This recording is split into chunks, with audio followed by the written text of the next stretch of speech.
Hello friends, good to see you again through this video. Today I wanted to talk about this very important topic. Your family circumstances or your family background, they cannot stop God's blessings that are in store for you. That's what I wanted to share. So when we talk about these two things, right, family circumstances and family background, most of the time we think about these two things. Family background, for example, we think if I would have born in that kind of a family, or if my family would have that kind of a financial status, or like a society status, or if my parents would have earned this kind of an income, or if they are in this kind of a job. So likewise, sometimes we think if we have this kind of a family background, we might have had the advantage in this world, right? Like that we think. On the same time, the other point that I said, the family circumstances, sometimes because of the circumstances, right, we may not have our parents with us today, right, or maybe our beloved husband, the spouse, children. So we may think if I would have had my husband today, or if I would have had my wife today, or if my parents are with me today, things could have been different. Likewise we think, right?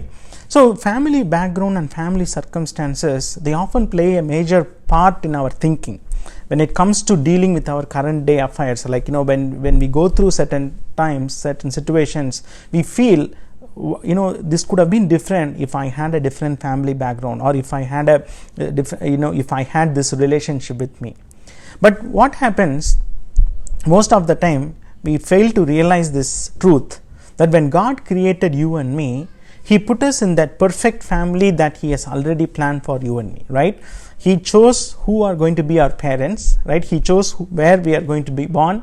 And not only that, He knows when all these relationships are going to go away from us. But He has promised until the very end of our life that the Lord will always be with you and me. And that is why we are going to understand this very important point, that whatever our family background may be, or whatever the circumstances that are happening today in our life, nothing can stop God's blessings that are in store for us, or nothing can stop the plan of God that He wants to execute in my life and in your life. I wanted to share one example from the Bible, from the book of Ruth. We see about a woman called Naomi.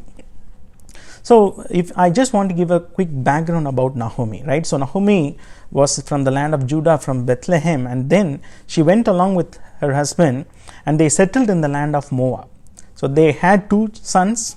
So the two sons got married to Moabites, two people from the local land. So everything looked great. But what happened after some time, Naomi lost her husband, and not only that, she lost both of her sons. So when both the sons died and she lost her husband, and now she had only her daughter-in-laws with them. So all of them are now widows. So they don't know what is going to be the next step. So now Naomi is taking one bold decision here. So she wanted to go back to her land. She wants to return to Bethlehem, right?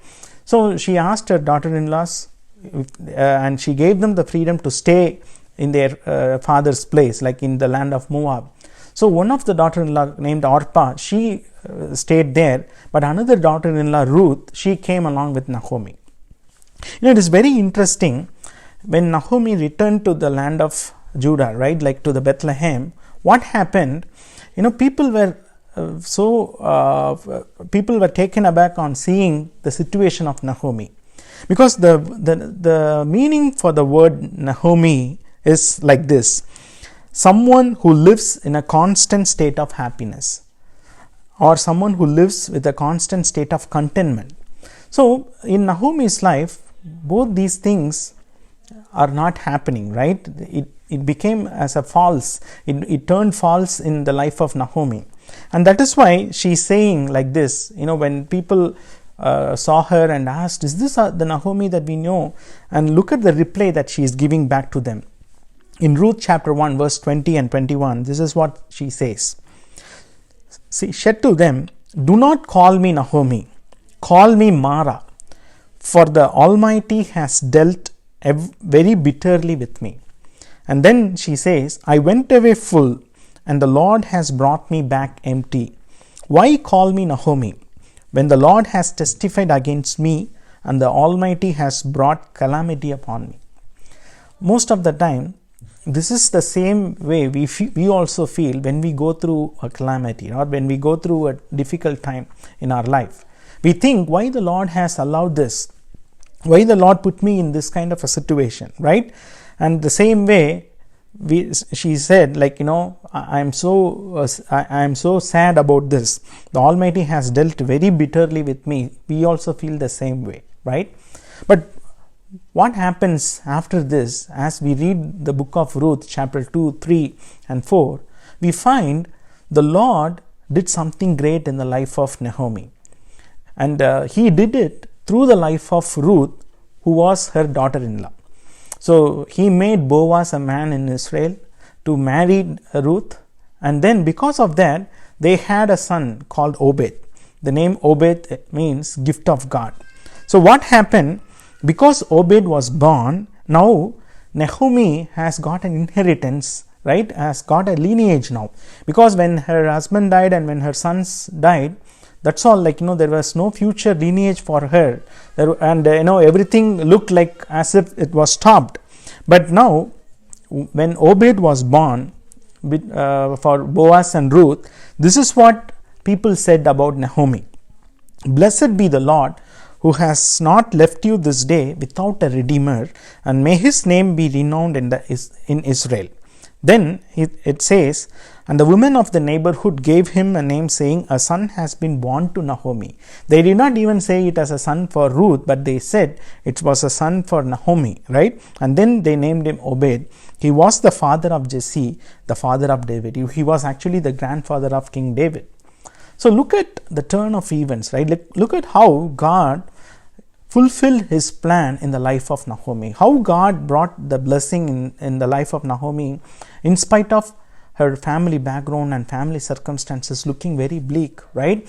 She had no hope when she returned from the land of Moab back to Bethlehem, but the Lord fulfilled. The most important thing that we need to note here is, Naomi could have been bitter about her circumstances, and she could have stayed in the land of Moab itself, right? If she had chosen to stay in the land of Moab, she might not have all this experience. But what happened? She chose to return back to Jerusalem, Bethlehem, and that is why the change started to happen. So here the significant turnaround is when she decided to come back to Bethlehem, come back to the land of Judah. Here it represents that we need to come back to God's presence when we also feel the same way. When we feel that life is bitter, the circumstances are against me, everything is going against me, there is no breakthrough, there is no light at the end of tunnel. When we have that kind of a situation, the first thing that you and we need to do is, we need to come back to God's presence. We need to turn our focus towards the Lord, and that is when we will let the Lord to do his part in our life. Because when we keep going away from him, we are not allowing the control to him, rather than we are taking the control of our life and we are trying to do things on our own. So today, my dear friends, as you and we surrender to the Lord promises one thing, right? In Jeremiah 29 verse 11, he says, I have a plan for you, I have a future for you, says the Lord. And a plan for hope, right? Like, he says, it is a plan to prosper us. It is a plan to give us a hope and future. So today, we need to understand from this passage, from the life of Naomi, that one point, the family background and the family situation, circumstances look bleak, that's all, it's over for her. That's how it was like that, right? But the Lord did something great. He restored her life, and then not only that, she was also part of the lineage, right, in which Jesus Christ also came. So today, let's think about this. If we are going through a situation like this, don't think about your family background, don't think about your family circumstances, whatever it might be, right? God has a perfect plan for you, and whatever he has stored for you, the blessings that he has in store for you, he will fulfill it in the right time. May the Lord bless this word. You all have a blessed and a happy day. God bless you.